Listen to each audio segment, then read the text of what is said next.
kasih pemuji Tuhan, pembawa acara yang boleh memimpin kita dalam ibadah siang hari ini. Terima kasih kepada semua ibu bapak guru, kepala sekolah dalam kompleks dalam persekolahan Yayasan Pesat Nabire. Terima kasih kepada bapak ibu pejabat, masih kabupaten ya, belum provinsi ini ya. Puji Tuhan, terima kasih untuk kehadirannya, karena pasti bapak juga sibuk, tapi hari ini boleh hadir. Terima kasih kepada semua rekan-rekan guru, para pendidik, dan anak-anak yang ini SMA kelas berapa ya?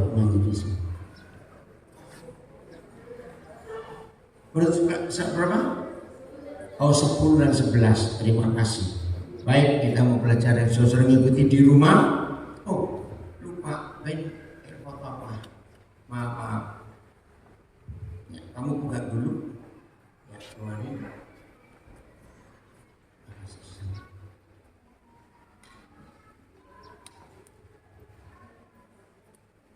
Supaya di Zoom bisa ikut dengar.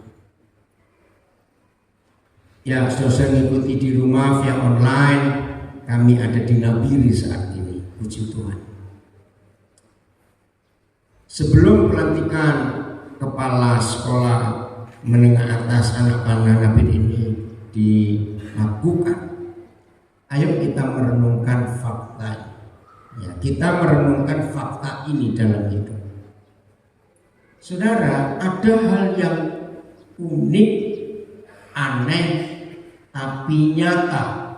Khususnya kalian, anak-anak ya, perhatikan. Dan kita para orang tua, ayah ibu, biarlah firman ini menjadi dasar untuk hidup kita. Begitu pula siswa-siswi, saudara-saudara rekan dosen, pendidik, guru yang lain, menyadari hal yang aneh, yang unik, tapi fakta.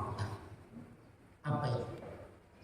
Dalam logika kita pasti setuju bahwa antara binatang dengan manusia yang perlu pemimpin dan dipimpin itu pasti binatang. Matikan bin, ada yang bunyi. Saya ulangi. Fakta yang unik, fakta yang aneh tapi nyata ini, semua konsep pemikiran kita pasti sama. Bahwa yang memerlukan pemimpin dan dipimpin itu pasti binatang, bukan manusia.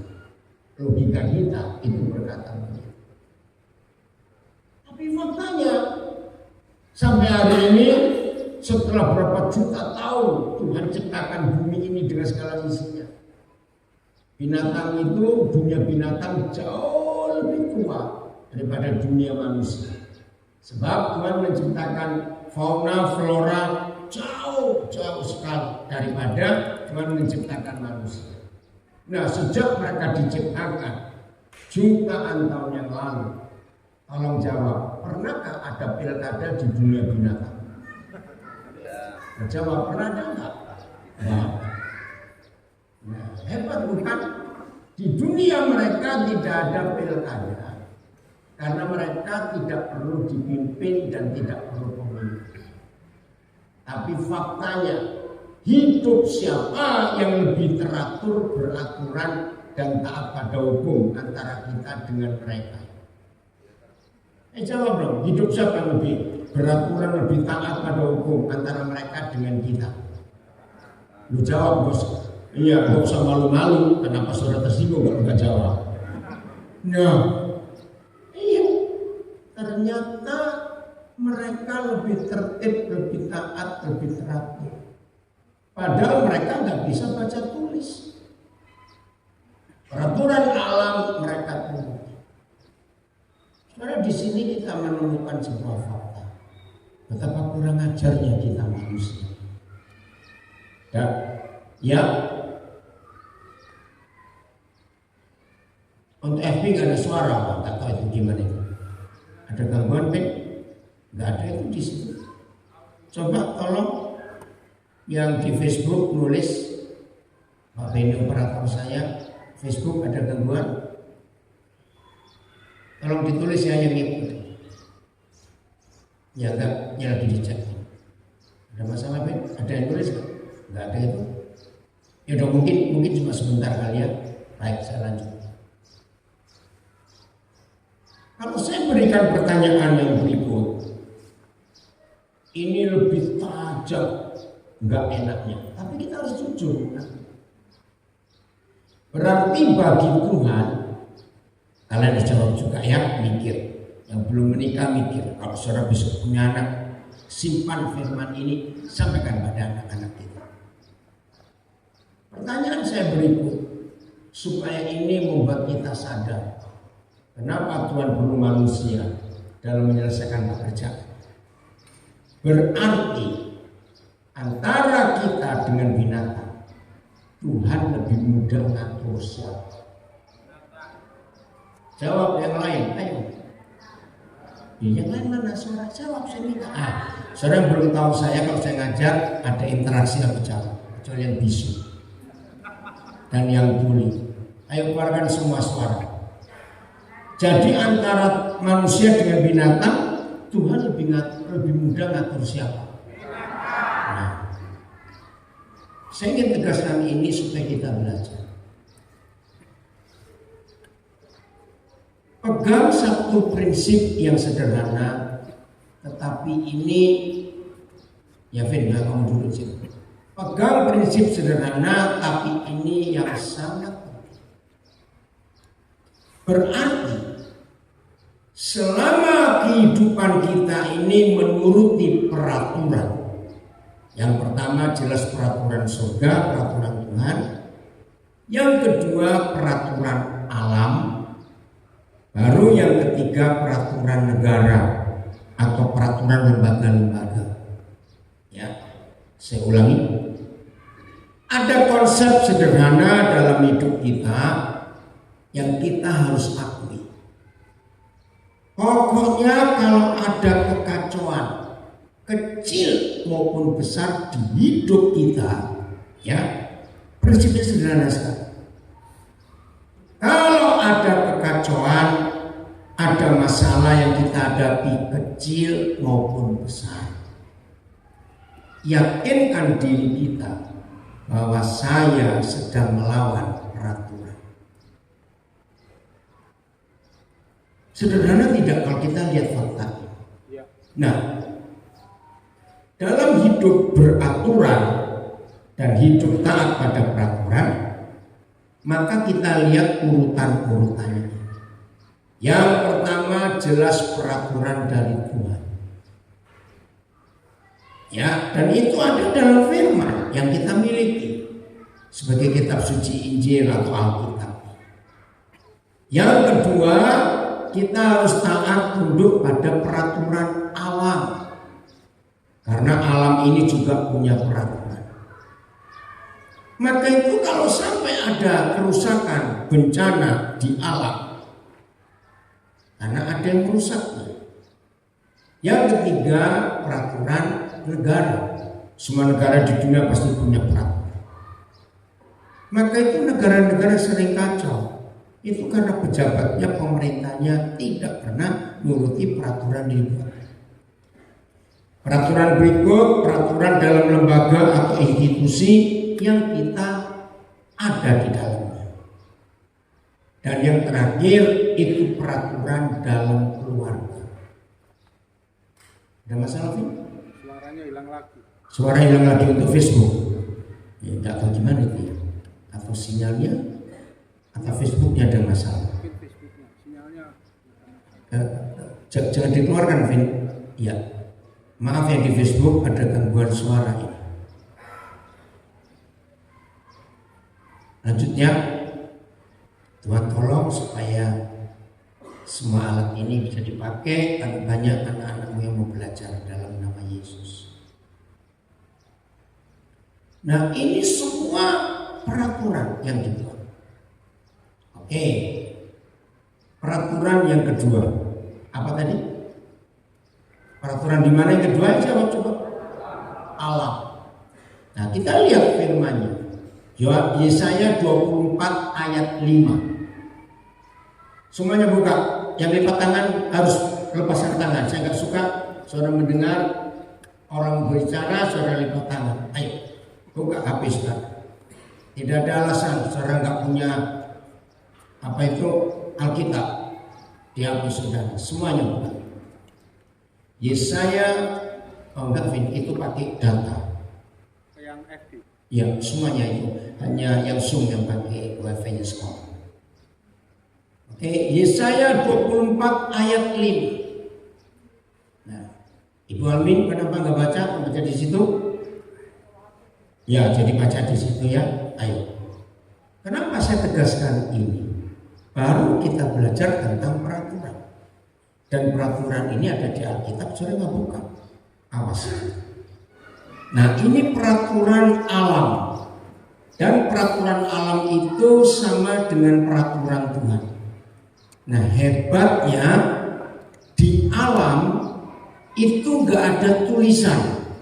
Ya, ini penting untuk kita perhatikan. Di alam ini nggak pernah punya peraturan yang tertulis. Betul atau tidak?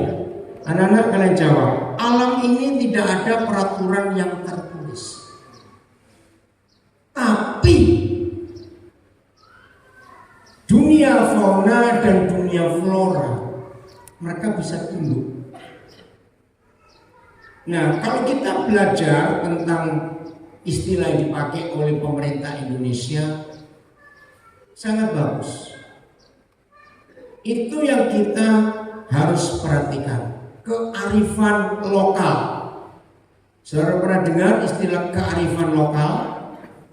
Ayo sebutkan, apa arti kearifan lokal itu? Apa? Hukum apa? Hukum adat. Hampir betul. Ayo. Apa? Budaya. Ya orang? Apa? Budaya lokal. Apa? Pelestarian alam. Hampir betul semua. Nah, ini yang kita harus pelajari. Ternyata nenek moyang kita entah sejak berapa puluh generasi di atas kita, mereka itu belajar dari alam yang gak ada tulisan, yang gak tertulis. Nah, saudara-saudara bukan berasal dari Indonesia bagian timur dan saudara baru bergabung dengan kita di Nabirik ini. Nah, yang ikuti di rumahnya tinggal Instagram saja ini, dengarkan. Ada istilah sasi untuk orang timur. Ya, nah sasi waktu kita pelajari itu ternyata nenek moyang kita yang di bagian timur mulai dari Maluku, NTT sampai ke Papua ini, mereka punya kata yang sama, sasi, S-A-S-I. Tapi saya berapa tahun terakhir, nah ini saya harus katakan, orang-orang kaya yang rakus itu yang merusak sasi yang dimiliki oleh nenek moyang orang timur. Sasi itu hukum adat. Kalau ada masyarakat lokal melanggar, contohnya merusak terumbu karang, menghancurkan hutan bakau, itu sangat indah. Nah, nenek moyang kita pun tidak pernah punya tulisan hukum itu, tetapi dituturkan, diucapkan dari generasi ke generasi. Nah, untuk suku Dayak dan hampir semua suku, kalau saya nggak berkata semua suku, mereka punya hukum alam yang disebut kearifan lokal, dan itu diwariskan mulai dari tanah Aceh sampai Lampung, Kalimantan, orang Dayak, orang Jawa punya hukum yang mereka pegang. Nah, kapan rusaknya hukum ini? Ketika orang-orang kaya ingin merampok dengan hasil yang cepat. Nah, kita baca, ayo sama-sama baca Yesaya 24 ayat 5.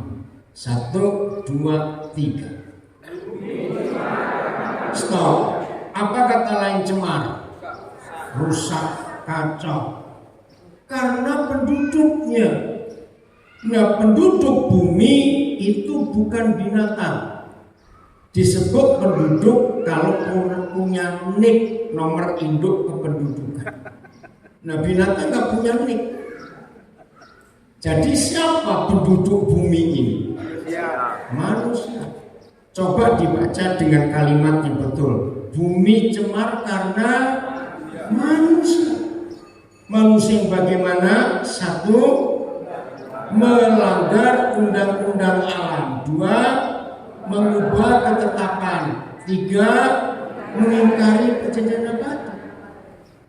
Nah, kalau BIS naikkan lagi, bumi menjadi cemar karena penduduknya melanggar perintah-perintah Tuhan,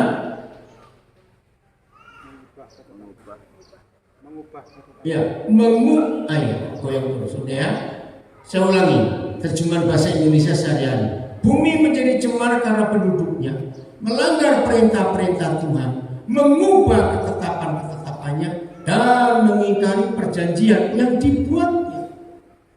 Nah, dari ayat ini kita melihat ternyata memang kita ini perusaknya, yang suka melawan peraturan dan melanggar hukum-hukum yang ada. Nah, hari ini pelantikan kepala sekolah menengah atas anak panah Nabire, semua kita walaupun tidak punya jabatan kepala istilahnya, tapi kita harus jadi pemimpin buat diri sendiri. Amin. Pak Refli walaupun secara status tidak lagi, tapi tetap secara hidup sehari-hari harus jadi pemimpin, baik dalam hidup, dalam keluarga, dan semuanya itu. Jelas ya? Nah, ini konsep yang kita harus pegang. Mentaati peraturan hidup ini pasti luar biasa. Termasuk siapa yang masih sering kena gangguan asam lambung? Ayo, saudara, karena saudara melanggar peraturan. Ada 3 peraturan saudara langgar. Pertama, pola istirahat. Istirahat itu bukan tidur, salah. Istirahat itu juga bukan santai, salah. Kata yang betul, istirahat itu relax. Sampai hari ini saya belum ketemu bahasa Indonesia yang tepat, relax. Relax itu dalam bahasa sehari-hari mengendorkan yang tegang. Jadi saraf-saraf, otot-otot yang tegang itu dikendorkan, relax, dibuat istirahat. Fresh ya. Nah, istirahat yang paling indah itu di otak.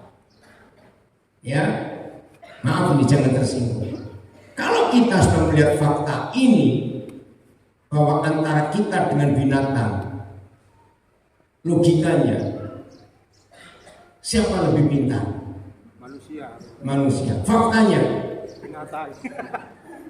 Salah. Kita yang bodoh gitu loh, jangan nyebut binatang lagi. Loh, betul tidak? Faktanya kita yang lebih bodoh dari mereka. Nah, maka itu maaf ya jangan tersinggung. Kalau sadar kita bodoh, jangan banyak mikir. Bodoh banyak mikir. Amin kan? Gak apa-apa. Betul? Contoh kecil. Orang yang belajar kimia dengan semua manfaat zat kimia itu, yakinkan diri saudara, orang itu takut makan apa-apa. Betul tidak? Kenapa? Kamu ngapain? Ayo, dengar sini. Kenapa orang yang belajar kimia jadi takut makan sembarang? Karena dia tahu ini ada pewarna tidak, nah yang nggak tahu apa-apa. Ya sudah. Nah itulah fakta dalam hidup. Maka itu kalau sadar kita bodoh, gak usah banyak mikir. Goblok aja kok mikir. Yang rileks hidup itu. Nah, tadi pagi Mas Paijo ngirimkan, saya tulis. Ya saya nggak tahu itu Mas Paijo dapat gambar ada induk orang utan meluk anaknya. Nah di foto itu anak si orang utan melihat ke kita. Terus tulisannya gimana? Lupa pasti, tapi yang dikhawatirkan manusia itu sesuatu yang tidak kekal. Ya, yang dikhawatirkan manusia itu sesuatu yang tidak kekal. Terus saya tambahin komen. Lihat foto ini. Anak orang utan itu lagi digendong mamanya, dia kepalanya bersandar di pundak mamanya, dan itu difoto. Terus saya tambah tulisan, jadi maksud anak orang utan ini ngomong, hei manusia, belajarlah kepadaku. Selama aku ada mamaku, aku gak pernah khawatir. Amin. Nah, jadi orang suka asam lambung yang pertama karena mikir terus. Apa yang dipikir? Pak Jokowi ngurus 285 juta aja sehat-sehat. Saya cuma ngurus berapa ekor, susah bener itu. Nah, karena itu nggak rileks. Jadi yang pertama melanggar pola istirahat, hukum alami. Yang kedua karena pola makan yang nggak sehat, harus diperhatikan pola makan itu. Sejak tahun 70-an akhir saudara, saya itu nggak tahu siapa yang ngajar, tapi saya tahu itu pasti Roh Kudus. Saya itu sudah punya konsep, ya. Kalau pagi bangun, jangan makan yang buatan manusia. Apa itu makan buatan manusia? Coto Makassar, nasi goreng, ya semua masakan-masakan, yang goreng-gorengan. Jangan, kopi, jangan. Itu dari tahun 70-an, saya nggak ngerti lah, terakhir saya baru tahu. Ternyata pagi-pagi bangun makanlah yang buatan Tuhan. Apa itu buatan Tuhan? Buah, sayur-sayur yang mentah. Dan itu saya praktekkan. Saul mana Saul? Kemarin sore kenapa gak datang ibadah? Oh datang. Oh karena kami tak jadi bapak nggak lihat. Karena sekarang ini penerangannya kurang. Awas yang ngurus sekolah ini penerangan. Ngapain sekarang dinyalakan lampunya? Oh nggak tadi malam. Maaf ya saya nggak lihat. Nah, tanya yang mau belajar pola hidup sehat, pola makan. Jadi mulai besok makan buah-buah. Siapkan yang murah-murah aja, pisang, pepaya. Ya. Siapkan, itu akan sehat lambung saudara. Awas nih, cuma satu yang ngamen Pak Edu saja. Awas yang hobinya kopi. Awas sebelum sarapan, sebelum makan kopi, jebol lambungmu. Awas itu ya. Kopi itu ciptaan Tuhan. Lain, kopi ciptaan itu sudah diolah manusia. Kalau dimakan mentah boleh. Nah, itu melawan aja anak satu ini. Oke, yang ketiga, proses masih punya musuh, tidak berdamai. Itu pengaruh asam lambung. Dan ingat, asam lambung itu jahat sekali kalau berkelebihan. Kalau naik ke tenggorokan dan masuk ke diafragma kita, itu disebut angin duduk, dan orang itu bisa mati karena menekan paru-paru dan jantung. Bahaya sekali. Nah kalau dia lolos dari diafragma, dia masuk ke saluran makan dan itu merusak gigi. Walaupun rajin gosok gigi, kalau asam lambung tinggi gigi akan rusak. Itu membuat gigi keropos. Kalau dia naik lagi, menyerang syaraf otak. Itu sering migrain, sakit kepala. Ternyata itu asam lambung semua. Maka itu taati 3 peraturan ini. Apa tadi satu? Relax. Sudah tahu goblok, jangan banyak mikir. 2. Apa? Pola makan. 3. Enggak punya musuh hidup, penuh damai. Penuh damai itu luar biasa enak sekali. Jujur ya, mulai hari ini berubah konsep itu. Nah ini hukum yang kita harus taati. Lagi sekali, pokoknya kalau semua kita punya masalah, pasti kita sedang menolak peraturan Tuhan. Ayat terakhir, Pengkhotbah pasal 10 ayat 16 sampai 18. Nah ini khususnya untuk anak-anak gadis. Perhatikan, salah satu kriteria siapa calon suamimu, lihat 3 ayat ini. Jadi gadis-gadis, kalau kamu ketemu cowok cakep, gantengnya luar biasa, sampai kalau lalat noleh pun dia nabrak tembok, saking cakepnya. Yakin tertawa kenapa? Nah tapi kalau dia malas, jangan mau kawin dengan dia, goblok. Nanti kamu jadi pembantunya seumur hidup suamimu. Setuju? Nah ini calon pemimpin yang menuruti 3 ayat ini, peraturan ini. Mana? Ya.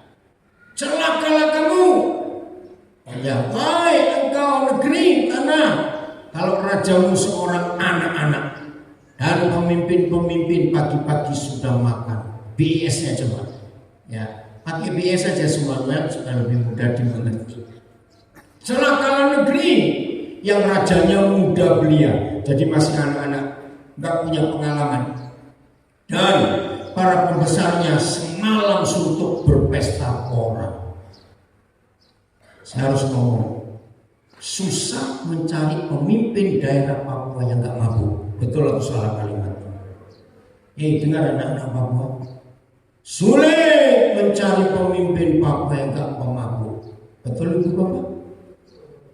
Ini yang merusak. Merisau. PS ayat 17 kan? Ya 17. PS-nya langsung.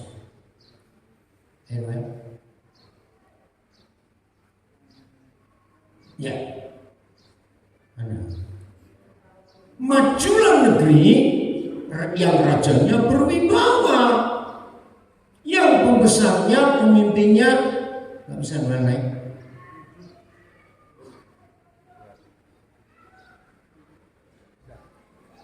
Ya, saya ulangi. Ya, majulah negeri yang rajanya berwibawa, yang pembesarnya makan pada waktunya, tidak suka mabuk dan pandai menahan diri. Ini yang luar biasa. Semua kita para pemimpin di bidang apa saja, dimulai memimpin diri sendiri, adik-adik kalian ingat ya, dan mimpin keluarga. Perhatikan ayat 18. Ayat 18. Udah ya. Oleh apa itu? Atap rumah bocor. Yang 8. Oh, ayat 18. Atap rumah akan bocor kalau tidak dibetulkan. TB-nya Terjemahan Baru. Oleh karena kemalasan runtuhlah atap, dan oleh karena kelambanan tangan bocorlah rumah. PS-nya, atap rumah akan bocor kalau tidak dibetulkan, dan akhirnya rumah itu lapuk akibat kemalasan.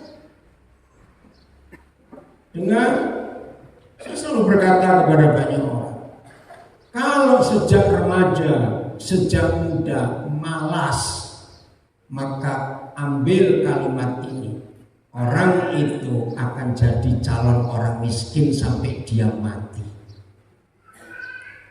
Saya nggak punya waktu karena terhalang tadi masalah internet.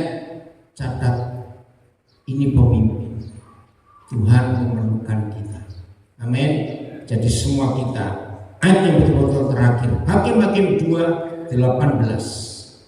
Ayo kita perhatikan firman ini. Hakim-Hakim 2 ayat 18.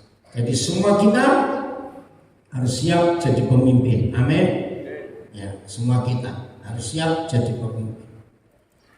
Setiap kali apabila Yahweh membangkitkan seorang pemimpin bagi mereka, langsung saya ganti kata pemimpin.